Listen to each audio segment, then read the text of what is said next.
Meus irmãos, mais uma vez, a paz do Senhor. Por favor, segundo livro dos Reis, capítulo de número 6.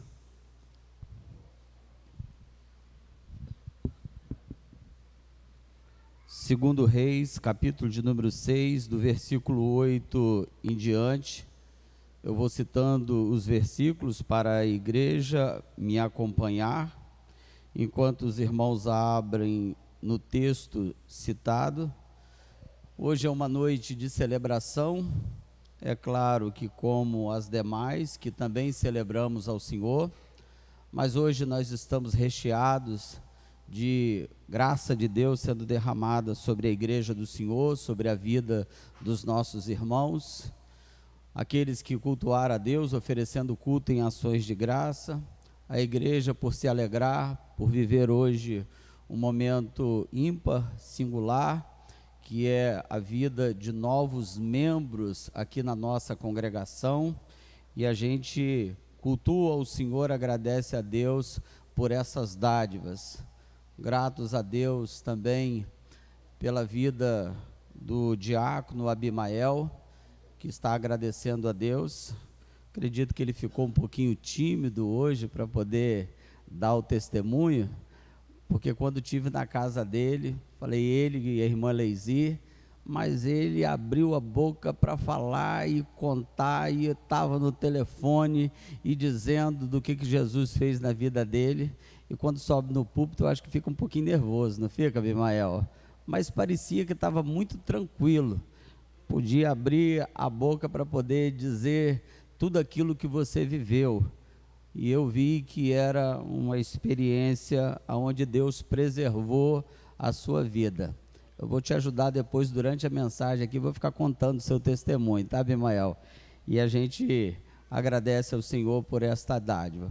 Os familiares que aqui prestigiam, do diácono Abimael, da irmã Maria, do diácono Valdir, que também celebram ao Senhor e agradece a Deus. Certamente que é a mão do Senhor que fez isto, e isto maravilhoso aos nossos olhos. A nossa gratidão a Deus, porque isto é livramento do Senhor. E por se tratar de livramento, eu quero tratar com vocês, baseado neste texto que eu mencionei, sobre o processo do livramento de Deus, como é que Deus age, como é que Deus trabalha para livrar o seu povo, para livrar os seus servos. Hoje a gente está aqui, mas esteja certo de que livramentos de Deus aconteceram sobre a nossa vida. Se a gente pudesse abrir os olhos e ver o mundo espiritual, o quanto Deus tem preservado a nossa vida, certamente a gente nem chegaria aqui no templo. E eu não falo isso para sensibilizá-los, mas se não fora o Senhor, diz a palavra, há muito que nós já teríamos perecido. Muito, tá? Então a gente está muito feliz e muito contente pelo livramento que Deus deu ao diácono Abimael, porque em um dia como esse aqui, já teríamos passado da oportunidade de ter feito o velório do diácono Abimael. Mas Deus é bom, irmãos. Deus é maravilhoso. E isso a gente está cultuando ao Senhor pela sua vida, tá, Abimael? Para que vocês tenham uma ideia, já comecei a contar o testemunho dele. Para que vocês tenham uma ideia, quando ele chegou lá no pronto-socorro, ele estava infartando naquela hora. Ele passou a noite toda sentindo dor no peito. E aí insistiu em permanecer mais um pouco, e a noite foi passando. Quando chegou lá, foram fazer os exames com ele, deu lá um resultado, ele precisava continuar, aí fez outro exame, precisava continuar porque o segundo exame que fez era maior do que o primeiro, dizendo que ele estava em processo de infarto, e no terceiro ele já estava infartando, mas estava no pronto-socorro, irmãos. E olha, se talvez ele tivesse ido, o médico teria dispensado ele, mandando ele voltar no primeiro horário quando ele foi. Mas quando ele chegou lá no terceiro horário, estava infartando, uma correria para levar o diácono Abimael para um lado e para o outro. E aí eu liguei para ele de manhã cedo, ele com a voz embargada, chorando, não conseguia falar. e já estava encaminhando ele para o hospital, e a gente sabe que a mão do Senhor operou essas maravilhas. Estou contando o seu testemunho, diácono Abimael, tá bom? Deus te abençoe, Deus abençoe a sua vida, tá bom? Os irmãos aceitam também contar testemunho? Amém. Dos outros? Amém. Então tá bom. Deixa eu ler o texto em 2 Reis, capítulo de número 6, do versículo 8 em diante. O texto diz assim, vamos falar sobre livramento.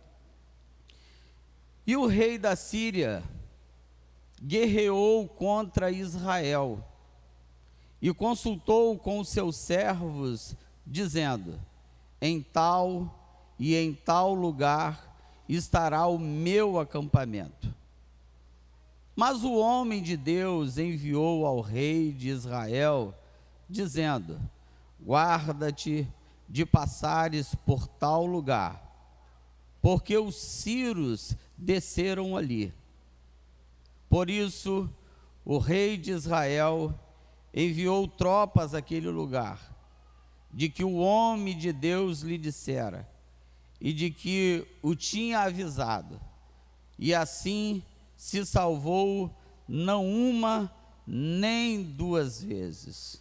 O versículo 11, então se turbou com este incidente o coração do rei da Síria, está preocupado, está aborrecido, está chateado, e ele chamou os seus servos e lhe disse: não me fareis saber quem dos nossos é pelo rei de Israel? Ou seja, tem um X9 aqui no meio do pessoal da Síria, tem um dedo duro aqui, quem de nós está informando para o rei de Israel?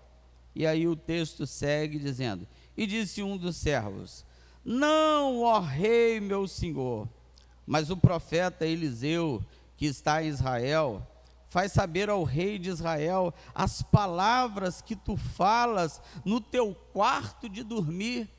Que o outro está falando lá no quarto, Deus está ouvindo tudo e está contando para o profeta.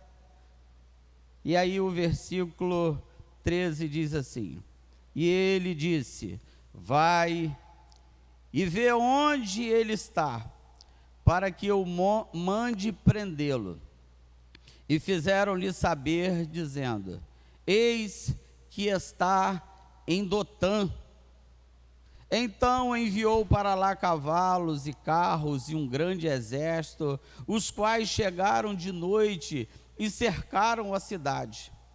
E o moço do homem de Deus se levantou muito cedo e saiu, e eis que um exército tinha cercado a cidade, com cavalos e carros. Então o seu moço lhe disse: ai, meu senhor, que faremos? E ele lhe disse: não temas, porque mais são os que estão conosco do que os que estão com eles. E orou Eliseu e disse: Senhor, peço-te que abra os olhos para que veja. E o Senhor abriu os olhos do moço e viu, e eis que o monte estava cheio de cavalos e carros, agora de fogo, em redor de Eliseu. E como desceram a ele, Eliseu orou ao Senhor e disse: fere, peço-te, que esta gente de cegueira. E feriu-a de cegueira, conforme a palavra de Eliseu. E a igreja diga amém. Podeis assentar.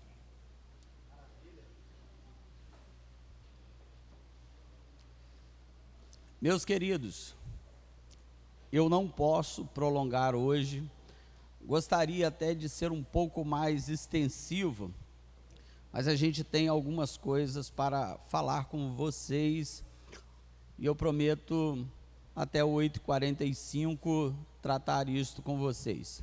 Se pudermos terminar antes, assim faremos. Mas eu gostaria de começar dizendo para vocês que a Síria estava fazendo guerra com a nação de Israel. São duas potências do mundo de então, aonde a guerra está instaurada, está estabelecida entre essas duas nações. Quem reinava na Síria era um rei chamado Ben-Hadad, filho de Hadad, porque os irmãos conhecem Ben, filho, Hadad, filho de Hadad. Era um título. Mas a Bíblia mostra este rei reinando na Síria. Um homem perverso, mau, que lutava contra o povo de Deus, a quem Deus escolhera, está mexendo contra o povo do Senhor, e esse homem vai fazer guerra contra o povo de Deus, de forma que a guerra dele é uma guerra que as estratégias deste rei chamado Ben-Hadad, ele está querendo fazer emboscadas, uma tática de guerra, querendo surpreender o inimigo, neste caso Israel, sendo inimigo desta nação chamada Síria.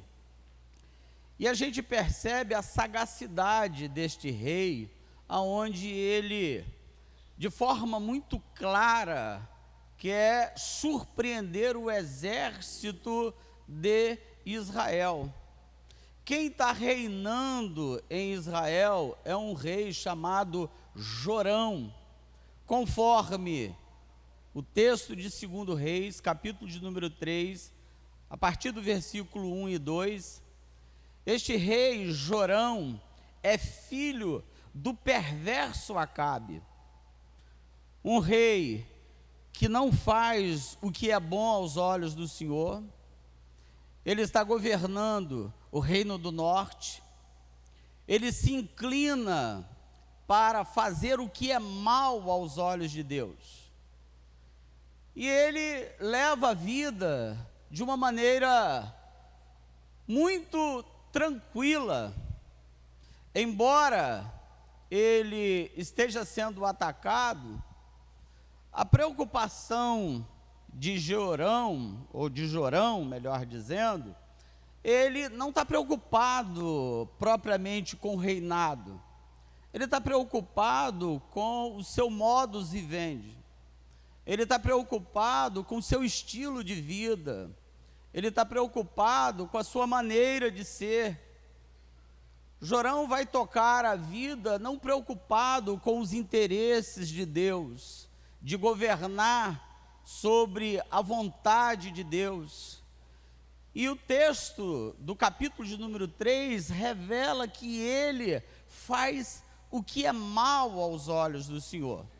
Afinal de contas, ele aprende isso na sua casa, ele aprende isso com seu pai, ele está envolvido com idolatria, ele está envolvido com o total descaso com as coisas de Deus. E mesmo nesta circunstância que Jorão está vivendo, dentro do seu reinado tem um homem de Deus. Aleluia. Dentro do seu reinado tem um profeta de Deus. Aleluia. Tem um homem que ouve Deus, que se envolve com Deus, que quer diretrizes de Deus, que quer o bem-estar do povo no que diz respeito à vida com Deus, comprometimento com vida santa, comprometimento com a palavra, com a lei do Senhor. E no meio desta guerra toda, a gente vai perceber no versículo de número 9, que nós fizemos a leitura, que aparece Eliseu nesse cenário de guerra.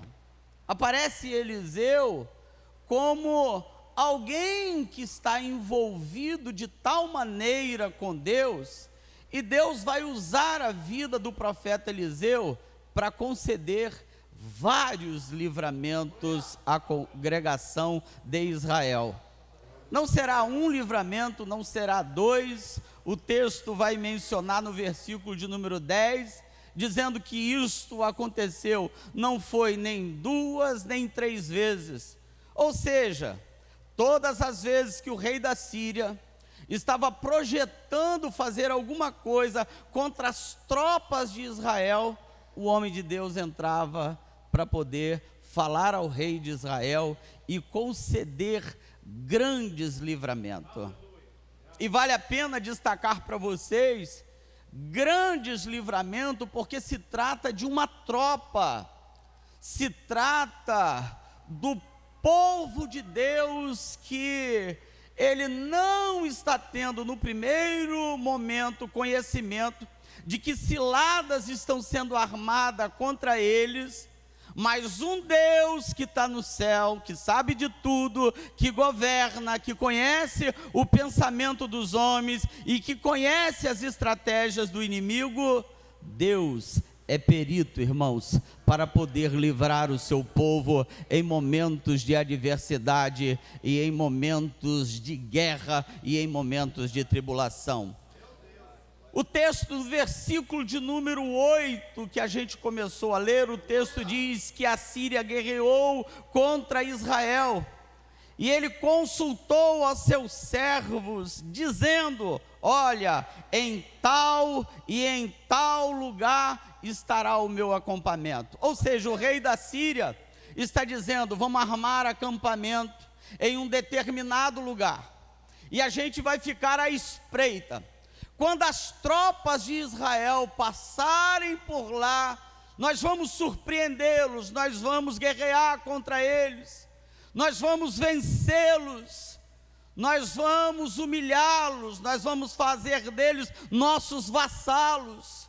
E o texto diz que eles, projetando isto no coração, aparece nesta hora, irmãos, a pessoa do homem de Deus. Como é importante o homem de Deus estar no meio do povo, irmãos. Como é importante quando o homem de Deus abre a boca, quando o homem de Deus tem uma palavra do Senhor, quando o homem de Deus é usado para dar as diretrizes para o povo. E é neste cenário aonde o rei da Síria está projetando surpreender.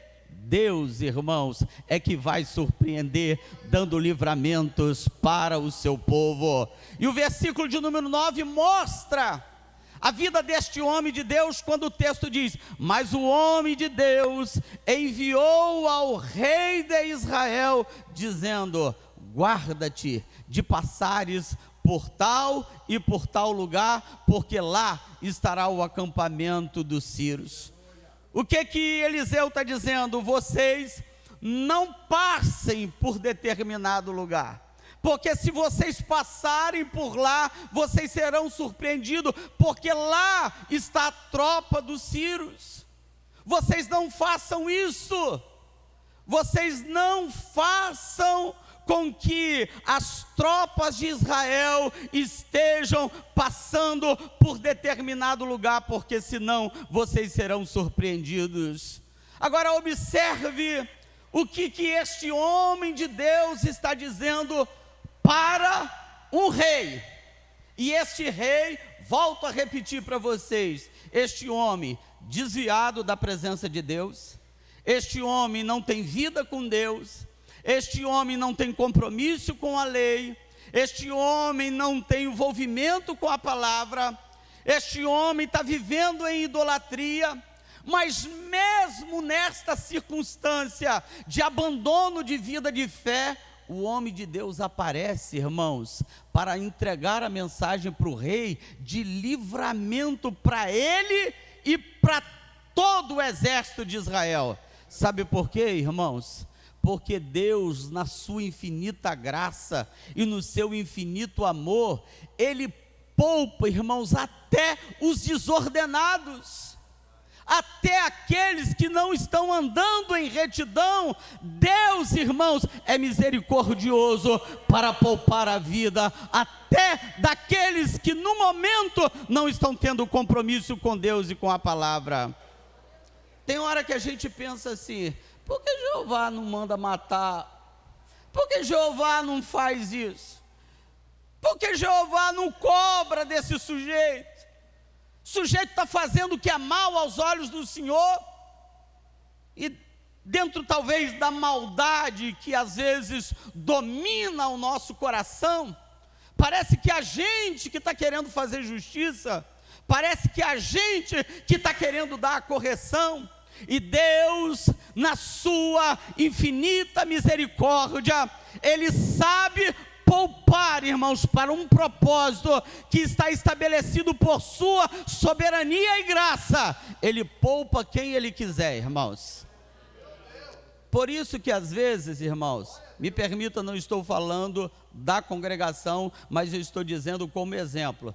Por isso que até às vezes o atribulado que está no nosso meio, Deus continua preservando ele. Ele continua. Vocês acham que tudo ou todo mundo está tudo certinho? Nós somos seres humanos. Mas mesmo a gente sendo povo de Deus, tem muita gente andando erradamente, tem muita gente deixando o concerto com Deus, a aliança com Deus, andando desordenadamente, mas a Bíblia diz que as misericórdias do Senhor são as causas de nós não sermos consumidos. Se não fora o Senhor, irmãos, há muito que a gente já teria perecido. E aqui um acréscimo meu: se não fora o Senhor, irmãos, há muito que até os atribulados Deus já tinha varrido do nosso meio, já tinha botado lá para fora. Mas até o atribulado está no nosso meio, porque Deus, por sua poderosa palavra, Ele quebra, esmiuça a penha do coração do homem e faz dele mudado para a glória do nome, do seu nome, do nome do Senhor. Bendito seja o nome do Senhor. E aí, esse incidente, irmãos, de livramento, acontece diversas vezes. Eu volto a repetir, o versículo de número 10, o final do texto, diz que isso não aconteceu, não uma, nem duas vezes. Ou seja, mais de 3, 4, 5, não sei precisar, mas isso se tornou uma rotina. O rei da Síria montava seu acampamento, Deus falava com Eliseu, Eliseu mandava a palavra para o rei Jorão, o rei Jorão mandava suas tropas não passarem para o lugar, e esse incidente incomodou, isso turbou o coração, ele ficou inquieto, ele ficou aflito, a ponto dele dizer, isso aqui é a linguagem de hoje, tem X9 no nosso meio. Tem gente que está dedurando a gente arma o acampamento e aparece o dedo duro para dizer lá para o rei de Israel, quem é o falso? Quem é que está fazendo isso? Certamente, se fosse isso, ele teria mandado exterminar e procuraria saber quem é que tinha dedurado. Mas Deus, irmãos, assentado no seu trono, irmãos, Deus está no céu, mas está vendo tudo. Deus está no céu, mas nada passa desapercebido. Os deuses das nações têm mãos, mas não apalpa, tem olhos, mas não vê, mas o nosso Deus que está no céu, Ele tudo vê e sabe de todas as coisas. Você acha que isso passa impune? Você acha que o sujeito que está armando, está querendo projetar o mal, está querendo alguma coisa, intentando mal contra o povo de Deus, contra a igreja, contra o líder, contra os obreiros? Irmãos, Deus está com seus olhos atentos. Deus tem os seus olhos como chamas de fogo. Ninguém se engane achando de que Deus não está vendo. Deus tudo vê, tudo sabe.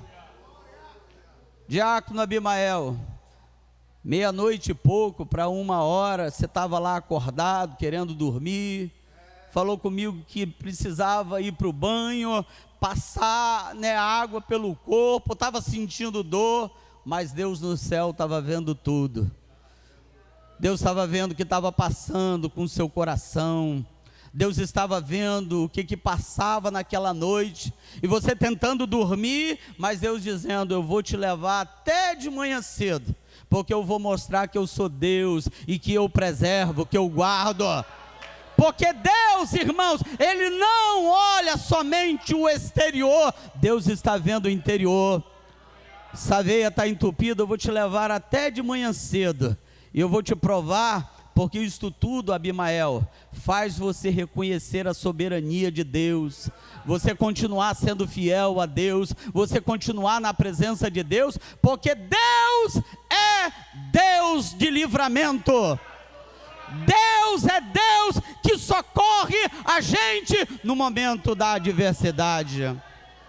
E esse incidente atribulou tamanha o sentimento do rei, de que ele está indignado, que ele procura saber quem é. E aí um dos seus diz: não, ó rei meu senhor, não é assim que se sucede. Mas lá em Israel há um profeta chamado Eliseu. Tudo que o senhor diz lá na sua cama de dormir, lá no seu quarto, lá no seu interior, tudo que o Senhor projeta, o Senhor está pensando, o Senhor está arquitetando, tudo que o Senhor está tentando maquinar para executar contra Israel, Eliseu toma conhecimento de tudo.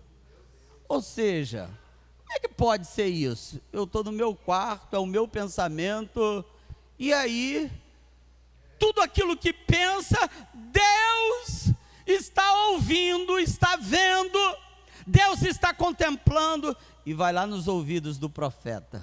Irmão, porque profeta é uma coisa tremenda. A gente precisa orar, irmãos, para que não falte os profetas na igreja. A gente precisa entender a importância dos profetas no nosso meio, a importância da edificação da igreja, a importância às vezes do norte que dá para a nossa vida por intermédio das profecias que são faladas. A gente precisa ser crente, irmão, para acreditar na palavra que sai dos lábios do homem de Deus. Diz a palavra do Senhor: crede nos meus profetas e prosperareis. Creia, irmãos, no profeta, creia na palavra, creia naquilo que Deus te disse. Deus fala com Eliseu e diz: olha, o rei da Síria está projetando um mal contra as tropas de Israel. Fala para o rei Jeorão, me permita aqui, fala a minha, aquele atribulado do Jeorão, aquele desviado do Jeorão, ele não quer compromisso comigo, mas eu tenho compromisso com as minhas tropas, eu tenho compromisso com o meu povo, eu tenho compromisso com os fiéis. Fala para ele, para não para não passar no acampamento em tal e em tal lugar. E aí, irmãos, eles ficam tão chateados, mas tão aborrecidos, e diz: onde está esse homem? Aonde que está esse homem que está sabendo de tudo que eu penso? Aí disseram: ele está em Dotã. Ele está lá em Dotã. E falou: então manda as tropas para lá, envia tropas para lá, porque nós vamos prender eles. Irmãos, não está conseguindo nada contra as tropas de Israel, agora está na mente dele dizendo que vai pegar o homem de Deus. Como é que, se ele não está conseguindo fazer nada contra o exército de Israel, como é que ele vai fazer alguma coisa contra o profeta que está recebendo a mensagem de Deus? Irmãos, Deus guarda a gente, Deus guarda aqueles que entregam a mensagem, Deus guarda aqueles que têm compromisso com a sua palavra. Mas aí o que eles fazem? Vão lá para Dotã. E quando chega lá em Dotã, irmãos, tem lá um crente desesperado em Dotã. Está lá um crente, irmãos, imaturo, neófito, um crente inexperiente, um crente que não tem visão de Deus, um crente que não tem conhecimento das coisas do céu, um crente que só anda por vista. ele não experimenta milagres. E quando experimenta milagres é porque veio o milagre das mãos do homem de Deus. E aí quando ele acorda pela manhã, eles estão no monte, certamente Eliseu orando, provavelmente Geazi dormindo. E quando Geazi acorda, o texto vai dizer no versículo 15: e o moço do homem de Deus se levantou muito cedo e saiu, e eis que um exército tinha cercado a cidade com cavalos e com carros. E aí ele fica desesperado, ele diz: ai meu Senhor, que faremos agora? Parece tudo muito natural, quando ele está vendo que a cidade está cercada, que existe cavalos e carros. O desespero bate na vida deste moço chamado Geazi, moço do homem de Deus. Anda com o homem de Deus, mas não aprende com o homem de Deus. Vê a fé do homem de Deus, mas não tem fé como o do homem de Deus. Sabe que deve agir com confiança no Senhor, como o homem de Deus, mas não tem confiança no Senhor. E aí a palavra dele é: ai meu Senhor, que faremos? É típico de um crente sem confiança, é típico de um crente que só vê as coisas de forma muito humana e de forma natural. E quando ele diz: ai meu Senhor, que faremos? Aí entra a palavra de novo do profeta e do homem de Deus. Como é bom, pastor Fernando Vidal, quando o homem de Deus diz: não temas. O homem de Deus chega e diz: não temas, porque mais são os que estão conosco do que os que estão com eles. O carnal está dizendo: mas quem está conosco? O carnal está variando, o carnal está duvidando, o carnal não está contemplando o que o homem de Deus contempla. Mas no versículo 16 ele está dizendo: não temas, porque mais são os que estão conosco do que os que estão com eles. E aí aparece, irmãos, o 17, o versículo, que isto aqui é tremendamente sensacional. O texto diz: e orou Eliseu e disse. Antes de dizer, irmãos, o que Eliseu disse, eu lembro a vocês que eu disse que eles estão em Dotã. Dotã é um lugar representado na Bíblia como lugar da oração. Quem está em Dotã, o lugar da oração, vê tudo muito nítido. Ninguém está vendo, mas ele que está em oração está vendo. Tem gente que não está enxergando, mas quem está em oração está vendo coisas sobrenaturais. Não está conseguindo enxergar a saída? Vai para o lugar da oração, porque Deus vai te mostrar que maior é aquele que está com você. Calabai, Xerimiai, Calabai, Xerimiai, Deus está neste lugar. Agora perceba, irmãos, que a oração do homem de Deus, ele ora primeiro pelo carnal, ele ora pelo natural. A oração dele primeiro não é para acontecer um milagre com as tropas da Síria. A primeira oração de Eliseu é para sarar a fé deste homem que leva as coisas tudo no natural. E o texto do versículo 17 diz: e orou Eliseu e disse: Senhor, peço-te que abra os olhos. Irmão, sabe qual é o problema de muita gente?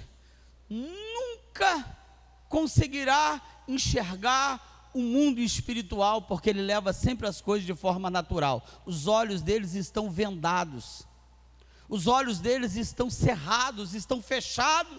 E o grande segredo da nossa vida de fé é para que os nossos olhos estejam abertos para enxergar o quanto Deus tem poupado e guardado a nossa vida.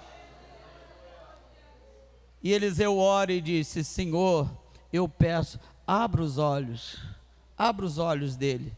E o texto diz, irmãos, e o Senhor abriu os olhos do moço e ele viu. E eis que o monte estava cheio de cavalos e carros. Agora não é cavalos e carros como a da tropa da Síria. Agora é carros e cavalos de fogo, irmãos. Meu Deus! Porque não parou frente a frente tropas com cavalos e carros de um lado. Tinha tropas e cavalos da Síria. Mas no céu, irmãos, carros de fogo. Vai explicar isso para um crente natural? Vai explicar isso para quem não tem fé? Irmãos, eu não sei como foi o milagre, no que diz respeito, como foi o trabalhar divino, mas aqueles carros e aqueles cavalos de fogo estavam agindo dentro do acampamento dos sírios, para dar livramento a quem Deus decidiu abençoar. E eu quero dizer isto para vocês em nome do Senhor. Enquanto eu prego a palavra nesta noite, enquanto eu estou trazendo a mensagem de Deus para você nesta noite, existe aqui anjos de Deus, carros de Deus, cavalos de fogo, para fazer chegar para a sua vida e para esta congregação livramentos, vitórias, milagres, porque Deus faz milagres acontecer enquanto a gente crê nas suas providências. Oh, glória ao nome de Jesus. Agora perceba, irmãos, eu já vou encerrar. Os olhos daquele moço se abrem, porque esse é o segredo da nossa vida de fé.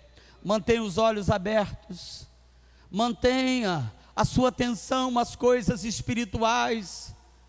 A pior derrota de um crente, quando está enfrentando luta, é nunca ter olhos abertos, é nunca poder contemplar a vitória.